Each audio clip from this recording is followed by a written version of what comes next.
তাফসীর মাহফিল CHP।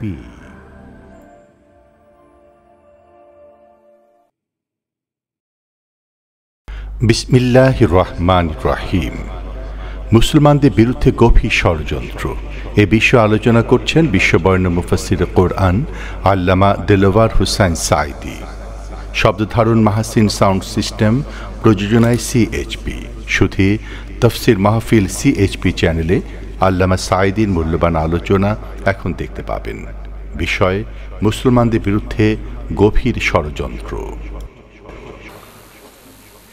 ইহুদি এবং খ্রিস্টানেরা তারা যখন ইসলামের উপরে কোনো আঘাত করতে চায় তখন সর্বপ্রথম নিজেরা নিজেদের নামে তা করে না, মুসলমান নামের কোনো কুলাঙ্গারকে বেছে নেয়। রাসূলুল্লাহর বিরুদ্ধে গালি দিতে হবে শেখ মুজিবুর রহমান সাহেবের সময়, তখন তারা দাউদ হায়দার নামক এক কবি নামের কলঙ্ক, মুসলমান নামের এক কলঙ্ককে বেছে নিল। মনে আছে কিনা? হ্যাঁ, 73 সনে। রাসূলুল্লাহকে গালি দিতে হবে, ইহুদি খ্রিস্টানরা নিজেরা দেবে না। সালমান রুশদির মতো মুসলমান নামের এক কলঙ্ক, তাকে দিয়ে স্যাটানিক ভার্সেস লেখাইল।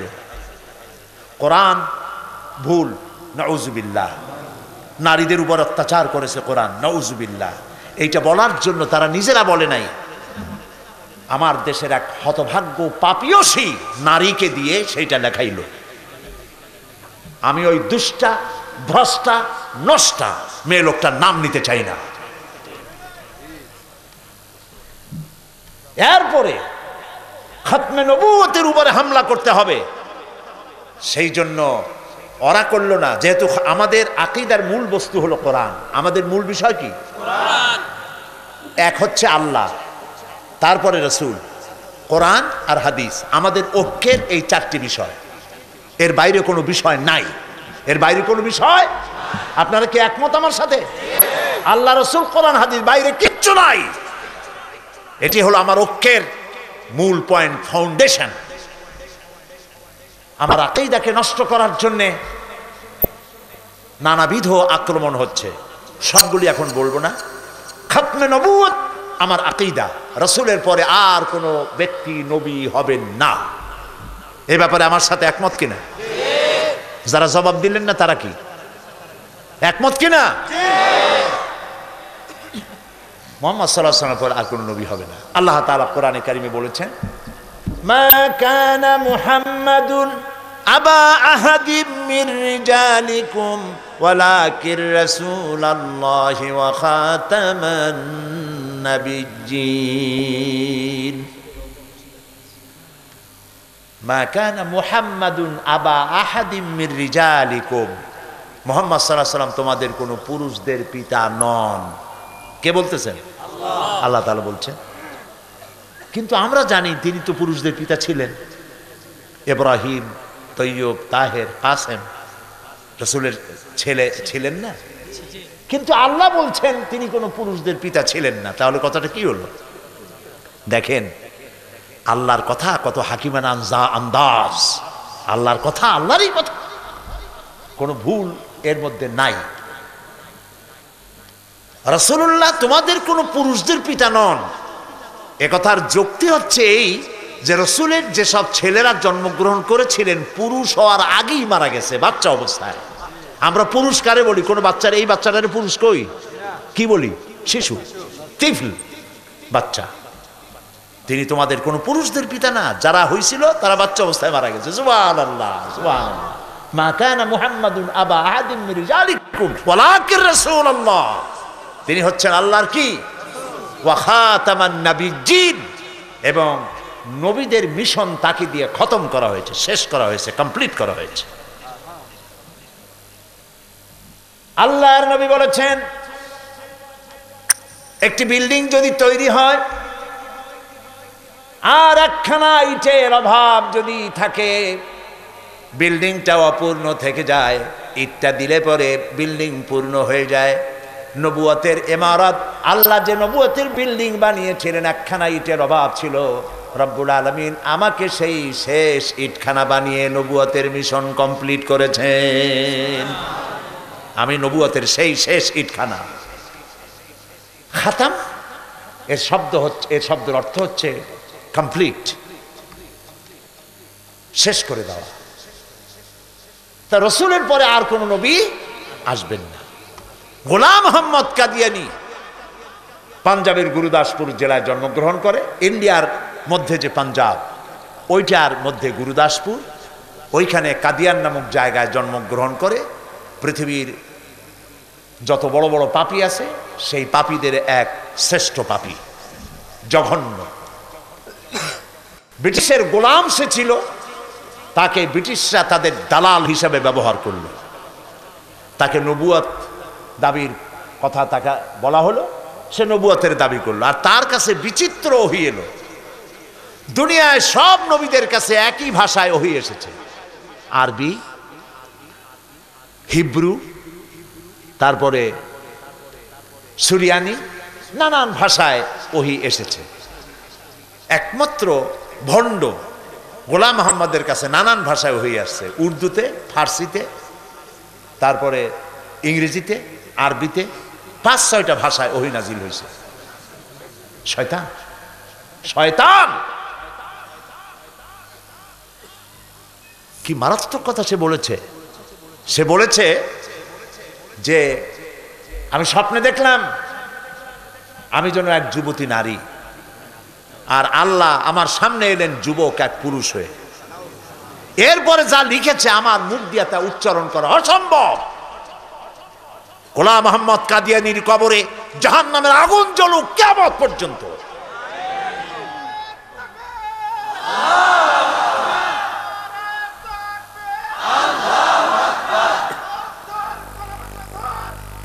কি কি কইল বুঝলাম না। না, বসেন বসেন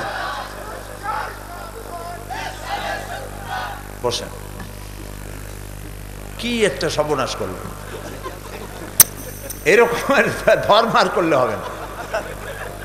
আমরা আইন শৃঙ্খলার মধ্য দিয়ে কাম করব, কোন ইনশাআল্লাহ। গোলাম মোহাম্মদ কাদিয়ানী কাফের, এবং তারে যারা নবী মানে তারাও কাফের। কোন মুহাম্মদ সাল্লাল্লাহু আলাইহি ওয়াসাল্লামের পরে যদি কেউ নবুয়তের দাবি করে, তারে জিজ্ঞেস করা যাবে না যে তুমি যে নবী তার দলিল কি, জায়েজ নাই। কারণ হলো এই, সে যদি আপনার এই প্রশ্ন দিয়ে প্রমাণিত হয় সে যদি দলিল দিতে পারে, তাহলে আপনি তার নবী বলে মানবেন। এই জন্য দলিল চাওয়া জায়েজ নাই। বিনা দলিলে কাফের বেটা তুই, বিনা দলিলে কাফের।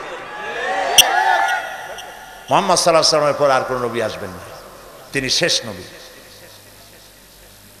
গোটা পৃথিবীতে আওয়াজ উঠল সে যে আল্লাহর লানত। দুনিয়ার কোন নবীর অপমানজনক মৃত্যু হয়েছে? আস্তাগফিরুল্লাহিল আযীম। নবীরা আল্লাহর সব থেকে বেশি প্রিয়। এবং সেই হাদিস, নবীদের শরীরকে আল্লাহ মাটির জন্য হারাম করে দিয়েছেন। মাটির ক্ষমতা নাই নবীর এক গাছা পশম পচাতে পারে। সুবহানাল্লাহ। আর এই শয়তান ভণ্ড গোলাম মোহাম্মদের মৌত হয়েছে কোথায়? আমার দেশের মেয়ে লোকেরাও জানে শয়তানের মৌত হয়েছে কোথায়। এখানে ডায়রিয়া হয়েছে, তারপরে ঘন ঘন যাইতেছে। এরপরে উম্মতেরা তালাশ করে নবী গেল কই। 1 দিন 2 দিন 3 দিন নবী আর পাই না। তারপরে বাথরুম থেকে দুর্গন্ধ বাইর হচ্ছে। এরপরে দরজা খুলে দেখে পেট ট্যাট ফুলে এত বড় হয়েছে, খাইছে জম্মের খাওয়া ওর মধ্যে গিয়ে। শয়তানের মৌত হলো কোথায়? পায়খানায়। পৃথিবীতে দাবি উঠল এদেরকে কাফের ঘোষণা করা হোক রাষ্ট্রীয়ভাবে। পৃথিবীর 40টি দেশ এ পর্যন্ত রাষ্ট্রীয়ভাবে তাদেরকে অমুসলিম, নন মুসলিম মাইনরিটি ঘোষণা দিয়েছে রাষ্ট্রীয়ভাবে। আলহামদুলিল্লাহ বলে। সৌদি গভর্নমেন্ট কাদিয়ানীদেরকে রাষ্ট্রীয়ভাবে কাফের ঘোষণা করেছেন এবং তারা লিখে রেখেছেন কিয়ামত পর্যন্ত পবিত্র মক্কা মদিনায় কাদিয়ানীদের প্রবেশ নিষিদ্ধ। আলহামদুলিল্লাহ, ওরা জিন্দিগিতে যেতে পারবে না।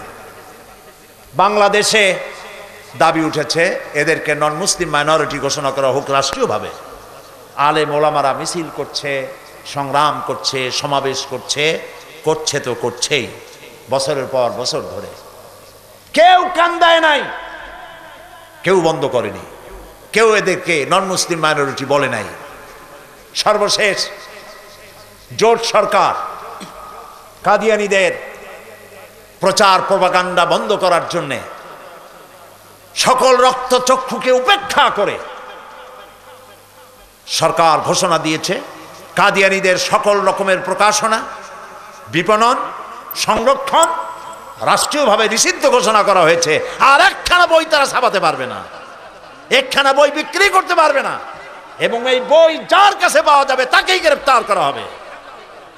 আলহামদুলিল্লাহ। কিন্তু আমরা খুশি হইতে পারি নাই 100%, 50% হয়েছে। আমাদের দাবি রয়েই গিয়েছে। সে দাবি হলো তাদেরকে আজ হোক কাল হোক নন মুসলিম, এরা মুসলমান নয়, এরা কাফের, এই কথা, তারা অমুসলিম, এ কথা রাষ্ট্রীয়ভাবে পার্লামেন্টে বিল উঠাইয়া পাশ করতে হবে। তবে জোট সরকার এদের বইপত্র নিষিদ্ধ ঘোষণা করে দিয়ে গোটা জাতির প্রতি শ্রদ্ধা প্রদর্শন করেছে। আলহামদুলিল্লাহ। সেজন্য প্রধানমন্ত্রীকে আমরা মোবারকবাদ জানাতে পারি। দুর্ভাগ্যজনক সত্য,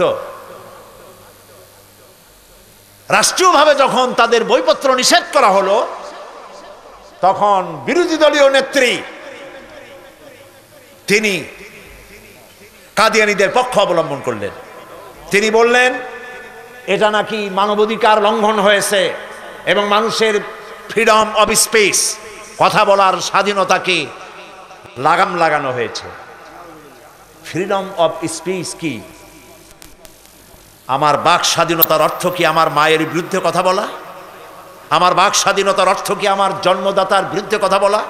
আমার বাক স্বাধীনতার অর্থ আল্লাহ এবং রসুলের বিরুদ্ধে কথা বলা? সুতরাং তিনি যে কাজটি করলেন, কাদিয়ানী বিষয় কি তার কাছে জানা নাই। যদি জানতেন তাহলে এমন কথা বলতে পারতেন কিনা আমি জানি না। আর যদি জেনে বলে থাকেন, কাদিয়ানীদের পক্ষ অবলম্বন করে থাকেন, তাহলে তিনি 14 কোটি মুসলমানের কলিজায় আঘাত এনেছেন এবং এই আঘাতের জবাব তিনি টের পাবেন আগামী নির্বাচনে। কাদিয়ানীদেরকে যারা সমর্থন করেছে এই মুসলমানেরা তাদেরকে ভোট দেবে না। কারা কারা ওদেরকে ভোট দিবেন না হাত উঁচু করে দেখান।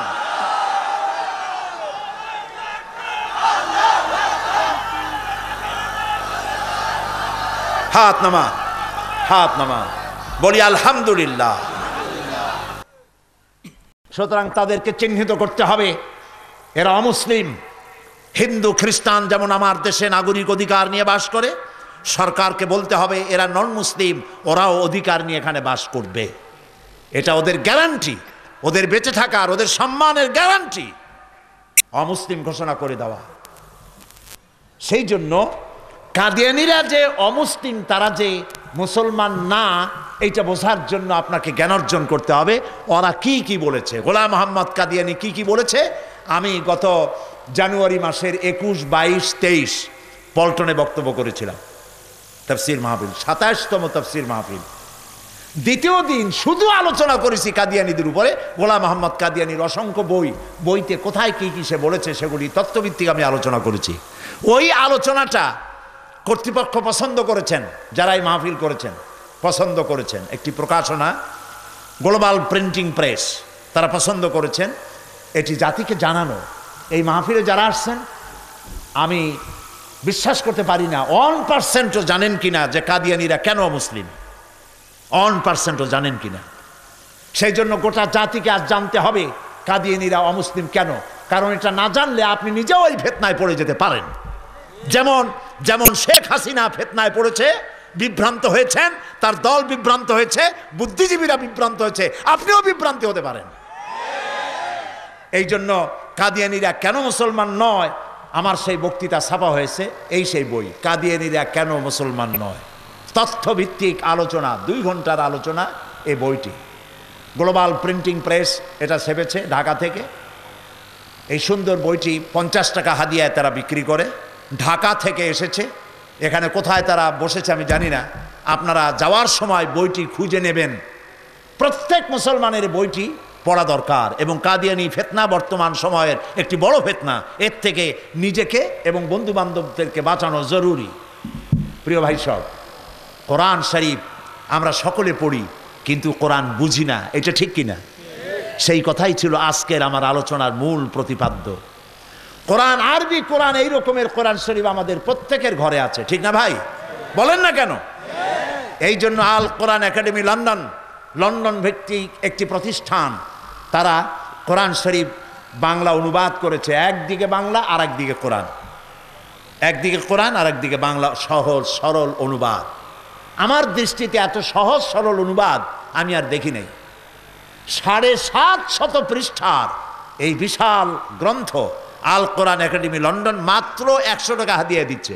বাংলাদেশের কোনো পাবলিশার 100 টাকায় এত বড় কিতাব দিতে পারবে না, নামমাত্র মূল্য। তাদের মিশন হচ্ছে বাংলাদেশের ঘরে ঘরে মুসলমানেরা যেন কোরআন বুঝতে পারে, এটাই মিশন। লাভের জন্য তারা এটা করে নাই, লস দিয়ে দিচ্ছে। আপনারা যাওয়ার সময় এই কোরআন শরীফটা নিয়ে যাবেন। আমি আপনাদের নিয়ে মোনাজাত করতে চাই। মোনাজাতের জন্য দাঁড়ানো ভাইয়েরা বসেন। এই যে সাইডে যারা আছেন মেহেরবানি করে বসেন। এই সাইডে যারা দাঁড়ানো বসেন, দাঁড়ানো ভাইয়েরা, বসা ভাইয়েরা দাঁড়ানো লোকদেরকে বসায় দেন। হাঁটতে দিবেন কেন? এতক্ষণ বসলেন আর মোনাজাতের নাম শুনে যদি হাঁটেন, তাহলে আল্লাহ বলবে কি, ফেরেশতারা বলবে কি, যারা যায় কই? বসুন, কাউকে হাঁটতে দিবেন না।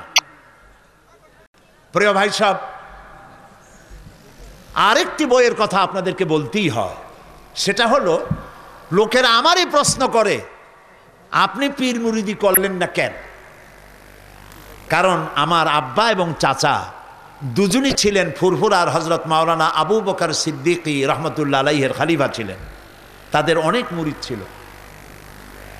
আমি পীর মুরিদি করতেই পারি, আমার কাছে খেলাফতনামা আছে, এবং শহীদ মাহমুদ মুস্তফা আল মাদানী আওলাদে রাসূল তার নিজ হাতে লিখিত খেলাফতনামা আমার আছে। দুই দিক দিয়েই করতে পারি। আর আমি পীর মুরিদি করলে আল্লাহর রহমতে মুরিদের বাজার কম গরম হইতো না। লোকেরা বলে, আপনি এটা করলেন না কেন? 2 নম্বরে প্রশ্ন করে, এতগুলি দল ধুইয়া জামাত ইসলামী করেন কেন? অনেক জবাব দিছি, এখন আর জবাব দিয়ে কুলাইতে পারি না, সেই জন্য লিখে নিয়ে আসছি, আমি কেন জামাত ইসলামী করি। এটা হলো বই। এই বইয়ের মধ্যে আমি সব কথার জবাব দিয়েছি। বাংলাদেশে একজন ব্যক্তি বলে বেড়ান জামাত ইসলামী কোনো ইসলামী দল না, এই কথা একটা লোকে বলে। পৃথিবীতে আর কোনো মায়ের সন্তান নয় এই রকমের বেয়াদবিপূর্ণ ধৃষ্টতাপূর্ণ কথা আর বলতে পারে একটা মানুষ নাই। মাওলানা মওদুদী রহমতুল্লাহ আলাইহির লেখার সাথে দ্বিমত পোষণ কেউ করলে করতে পারে। যে বেশি কথা বলে 2-1টা কথা ভুল হয়েও যেতে পারে। যিনি বেশি লেখেন 2-1টা গলত হয়ে যেতেই পারে। মাওলানা মওদুদী তিনি কোনো মাযহাবের ইমাম নন, তিনি কোনো ফকিহ নন, তিনি ইসলামিক মুফাক্কির ইসলাম মুজাদ্দিদ ছিলেন। আলহামদুলিল্লাহ বললেন। লেখায় ভুল হতে পারে, আপনি দ্বিমত করেন, কিন্তু জামাত ইসলামী ইসলামী দল নয় এই কথা যিনি বলেছেন, কিয়ামতের দিন আল্লাহর দরবারে দেখা হবে আমাদের ইনশাআল্লাহ। সেদিন আপনার পজিশন কি হয় আমরা দেখব। আমি ওই সব কথার জবাব দিয়েছি। এখানে দাড়ি সম্পর্কে কথা হয়, টুপি সম্পর্কে, সাহাবীদের ব্যাপারে, নবীদের ব্যাপারে, খেলাফত মুলুকিয়াতের ব্যাপারে আমি আমার বক্তব্য এখানে কোরআন হাদিসের দলিল দিয়ে তুলে ধরেছি। মোমেন তো সেই ব্যক্তি যে ব্যক্তি নিজের জন্য যা পছন্দ করে অন্য মোমেন ভাইয়ের জন্য তা পছন্দ করে। আমি জামাত ইসলামী নিজের জন্য পছন্দ করেছি। সুতরাং এই কিতাব আমি মানুষের মাঝে ছড়িয়ে দিতে চাই। যারা জামাত ইসলামী করেন তারাও কিনবেন, আর যারা করেন না তারাও নিবেন। জামাত ইসলামী যারা করেন তারা নিবেন কেন? এই জন্য নিবেন, ওই প্রশ্নগুলির জবাব দিতে পারবেন কোরআন আর হাদিস দিয়ে। আর যারা জামাত ইসলামী করেন না তাদের জন্য একটি হাতিয়ার হবে, একটি ভালো জিনিসকে চিনতে আপনাকে সাহায্য করবে কোরআন এবং হাদিসের মধ্য দিয়ে। অফসেট পেপারে ছাপানো প্রায় 250 পৃষ্ঠার এই বইয়ের হাদিয়া যারা সেপেছে, হাদিয়া রেখেছে মাত্র 100 টাকা। এই দুটি বই যাওয়ার সময় ঢাকা থেকে এসছে লোকেরা, আপনারা নিয়ে যাবেন। আজকে যদি না নিতে পারেন, কালকে মাহফিল আছে, কালকে নিয়ে যাবেন। আপনি নেন, বন্ধুদেরকে নিতে সাহায্য করুন। সত্য, সৎ পথ, ইমানের পথ এবং সত্যিকারের একটি ইসলামী বিপ্লবের জন্য এই রাস্তাকে চেনা এবং জানা আমাদের জন্য সময়ের দাবি। আল্লাহ তাআলা যেন তা আমাদের চেনার এবং বোঝার তৌফিক দান করে দেন। আমরা বলি আমিন। এক্ষুনি মোনাজাত হবে। আর কিছু বাকি আছে? এক্ষুনি মোনাজাত হচ্ছে, মোনাজাতের পর আজান হবে, এশার নামাজ পড়বেন। আর ঢাকা থেকে যে বইগুলি এসছে লাইব্রেরির সামনে থেকে যে আপনারা এগুলি সংগ্রহ করে নেবেন। আল্লাহুম্মা আমিন।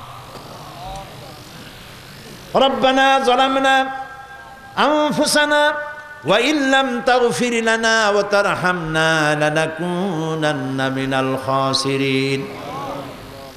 রব্বানা লা তুযিগ কুলুবানা বা'দা ইয হাদাইতানা ওয়া হাব লানা মিন লাদুনকা রাহমাতান ইন্নাকা আনতাল ওয়াহ্হাব। আয় আল্লাহ তাআলা, হাজার হাজার মুসলমান নরনারী দীর্ঘক্ষণ ধরে তোমার দ্বীনের কথা শুনেছি মাবুদ গো, মেহেরবানি করে আমাদের জিন্দেগির সকল গুনাহ মাফ করে দাও রব্বুল আলামিন। সারা জীবন গুনাহ করেছি, নাফরমানি করেছি, আর তুমি আমাদের নাফরমানির পরিবর্তে আযাব না দিয়ে মেহেরবানি করেছো। আল্লাহ দয়া করে আমাদেরকে কিয়ামতের দিন আমাদের গুনাহ খাতা মাফ করে দিয়ে জান্নাত দান করে দিও। আমাদের মা বাপ মুরব্বী যারা দুনিয়া থেকে বিদায় হয়ে গেছে তাদের কবরগুলিকে জান্নাতের টুকরায় পরিণত করে দিও। রব্বির হামহুমা কামা রব্বায়ানি সগীরা। সবাই পড়ুন, রব্বির হামহুমা কামা রব্বায়ানি সগীরা। আয় আল্লাহ তাআলা, তাম পৃথিবীতে আজ মুসলমানেরা বড়ই বিপদে আছে। আল্লাহ তাআলা তুমি দয়া করে মুসলমানদের সাহায্যকারী হয়ে যাও। আমাদের প্রিয় জন্মভূমি বাংলাদেশের উপরে রহমত নাজিল করো। সন্ত্রাস আর নৈরাজ্য সৃষ্টি করে যারা দেশটাকে ধ্বংস করতে চায়, আল্লাহ তাআলা এই অশুভ শক্তির হাত থেকে তুমি দেশটারে বাঁচাও রব্বুল আলামিন। আগামীকাল এখানে মা বোনদের জন্য মাহফিল হবে সকাল 9টায়। সেই মাহফিলে সমস্ত এই রাজশাহী শহরে যারা আসতে পারে সব মা বোনদের আসার পথ, বসার জায়গা সুন্দর করে তাদের আসার বসার শোনার তৌফিক দিয়ে দিও। আগামীকাল শেষ মাহফিলে তোমার বান্দাবান্দিদেরকে হাজির করে উত্তমভাবে কথা বলার এবং শোনার তৌফিক দিয়ে দিও, এবং তোমার কুদরতি নিজাম দিয়ে মাহফিল তুমি পরিচালিত করে দিও। আল্লাহ তাআলা যে কথাগুলি বললে পরে মানুষের হেদায়েত হয় এমন সব কথা এই মঞ্চ থেকে যারা বলবেন বলার তৌফিক দিয়ে দিও রব্বুল আলামিন। আমরা তোমার কাছে ভিক্ষুকের মতো হাত তুলেছি, আমাদেরকে খালি হাতে ফেরত দিও না মাবুদ। এই রাজশাহীর উপরে রহমত নাজিল করো, বাংলাদেশের উপরে রহমত নাজিল করো।